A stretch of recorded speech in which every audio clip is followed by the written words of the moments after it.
There is a huge bug in the reality simulation code, and this is how you can benefit from it. Introduction. The day the sky flickered. Let us skip the existential dread for a moment and look at the facts. Every year, quantum physicists run experiments that make reality look less like a solid block of Newtonian marble and more like a poorly optimized video game running on a cosmic PlayStation 2. We have all felt it. You walk into a room, forget why you're there, and realize your internal pathfinding artificial intelligence just suffered a packet loss. You lose your keys, search the kitchen counter 3 times, and on the 4th time, they are lying right there in plain sight. That is not early onset forgetfulness. That is an asset rendering delay. For decades, philosophers and science fiction writers have warned us about the simulation theory. They frame it as a dystopian nightmare, a matrix designed to keep us enslaved as organic batteries. But they got it completely wrong. They assumed the architects of our reality wrote flawless, unyielding code. They did not. As any software engineer will tell you, no codebase of infinite scale is bug-free. The universe is running on a massive, bloated, legacy engine, and it is absolutely riddled with exploits. There is a monumental bug in the reality simulation code. And if you stop panicking about the lack of objective reality, you can start doing something much more fun, exploiting it for fun and profit. Part 1. The architecture of the source code. To exploit a system, you must first understand its framework. Our reality is built on 3 fundamental programming principles that the developers use to save on computational power. Number 1. Lazy initialization, also known as the observer effect. In game development, a rendering engine does not render the entire world at once. It only renders what the player is looking at. This is called frustum culling or lazy initialization. In physics, we call this the double-slit experiment. When scientists observe a photon, it behaves like a solid particle. When they stop looking at it, it dissolves into a wave of probabilities. The bug is that the universe does not actually exist when your back is turned. It only generates assets when an observer forces the calculation. Number 2. The speed of light as a hardware limitation. Why is the speed of light exactly 299,792,458 meters per second? Why can nothing go faster? Because that is the maximum processor clock speed of the server we are running on. If an object travels faster than the speed of light, the simulation cannot calculate its spatial coordinates in time, resulting in a system crash. Time dilation is just the server throttling your local environment to prevent a buffer overflow. Number 3. Procedural generation and asset recycling. Have you ever noticed how a sunflower, a hurricane, and a spiral galaxy all share the exact same geometric ratio, the Fibonacci sequence? That is not divine geometry, it is asset recycling. The developers wrote a single, highly efficient fractal algorithm and copy-pasted it across the entire codebase to save random access memory. Part 2. The glitch in the matrix. Now that we know how the engine is built, let us look at the critical bug that cracked the system wide open. Every simulation requires a mechanism to handle data overflow. When too many variables collide in one space, or when an entity attempts to perform an action that violates the physics engine's logic rules, the system has to make a choice: crash entirely, or deploy a patch that bends its own rules. The core bug of our reality lies in the statistical anomalies framework. Because the universe operates on quantum probabilities, it relies on a random number generator to determine outcomes, everything from whether your toast lands butter side down to whether you win the lottery. However, to keep the simulation running smoothly, the random number generator is hard-coded to favor coherence over true randomness. If you can artificially create localized coherence, you overload the random number generator buffer. The simulation gets confused, fails to calculate the standard probability, and drops a loop box error, yielding an outcome that should be statistically impossible. Here is how you can systematically exploit this and other bugs to your absolute advantage. Part 3. The Exploits Guide. Exploit number 1. The empty restaurant buffer overflow. We have all witnessed this minor glitch without realizing what it was. You walk into a completely dead, empty coffee shop or restaurant. Within 7 minutes of your arrival, a massive wave of people floods the establishment, forming a line out the door.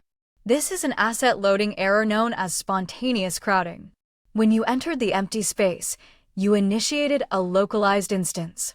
The simulation's matchmaking algorithm realized that an active player, meaning you, was interacting with a low utility zone. To save processing power on empty spaces, it redirected nearby idle non-playable characters or low-priority background threads to your location to normalize the environmental density.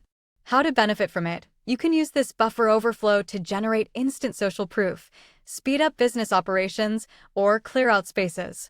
If you want to clear a crowded space, force the simulation to process too much unique data at once. Start doing something highly unpredictable and untemplated, like walking backward while counting out loud in a nonlinear sequence. The local pathfinding artificial intelligence for background entities will temporarily route them away from your path to avoid an interaction collision error.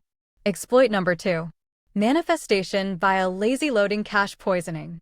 Manifestation and the law of attraction are just mystical terms for cache poisoning, a technique where you inject faulty, pre-rendered data into a system's temporary memory so it forces the main database to accept it as truth. Because the universe uses lazy initialization, it does not create your tomorrow until you get there. It builds your future out of the cached data of your current expectations. If your internal cache is filled with data packets of scarcity, loneliness, and failure, the rendering engine reads those packets and builds a reality that matches them. How to benefit from it? To poison the reality cache, you must feed the simulation spoofed packets of data before it renders your environment. Before entering a high-stakes environment like a job interview, a first date, or a business pitch, do not mentally rehearse the event. Rehearsing creates a linear path that the simulation can easily throttle with standard obstacles. Instead, trick your brain and body into experiencing the end state of absolute victory before you enter the room. Walk in with the unshakable, deeply felt assumption that the contract is already signed, the money is already in the bank, and the person is already in love with you. The rendering engine, caught off guard by your biometric data signaling success, will scramble to resolve the paradox. It will rapidly alter the external environment, such as the interviewer's mood or the questions asked, to match your internal cache, avoiding a cognitive dissonance crash. Exploit number 3. De-synchronizing from the group meta, or the out-of-bounds glitch. Most humans live their lives locked into the global server meta. They wake up at 7 a.m., commute at 8 a.m., work until 5 p.m., and doomscroll until midnight. Because billions of players are executing the exact same script at the exact same time, the server dedicates 99% of its processing power to managing this massive, collective traffic jam. When you are in the high-density server lanes, your individual agency is heavily restricted by the global physics engine. It is incredibly hard to get ahead because you are fighting for shared bandwidth.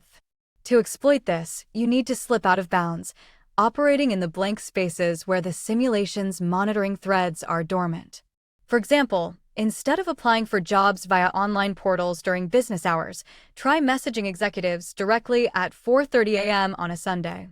Your data packet arrives when their inbox processing filter is at its lowest capacity, bypassing the automated human resources firewall. Instead of traveling during peak holidays and summer weekends, try traveling on a random Tuesday in November to a destination undergoing an off-season cycle. The local rendering costs drop to near zero.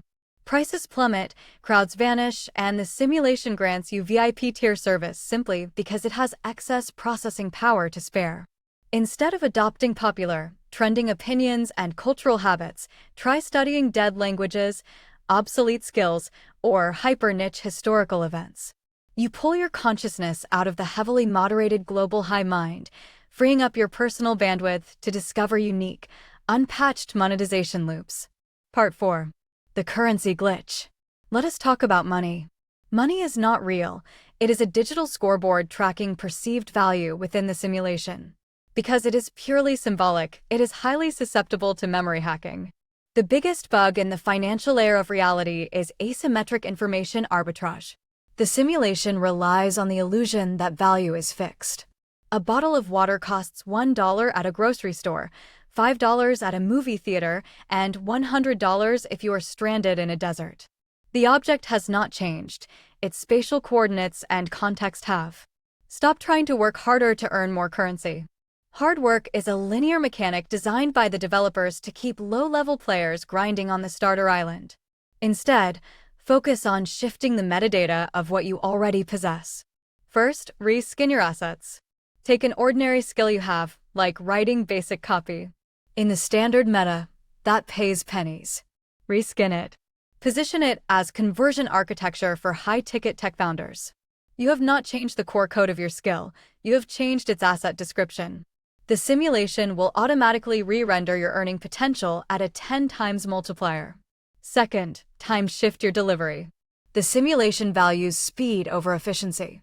If you can deliver a solution to a problem before the simulation finishes rendering the consequence of that problem, you can charge an astronomical premium.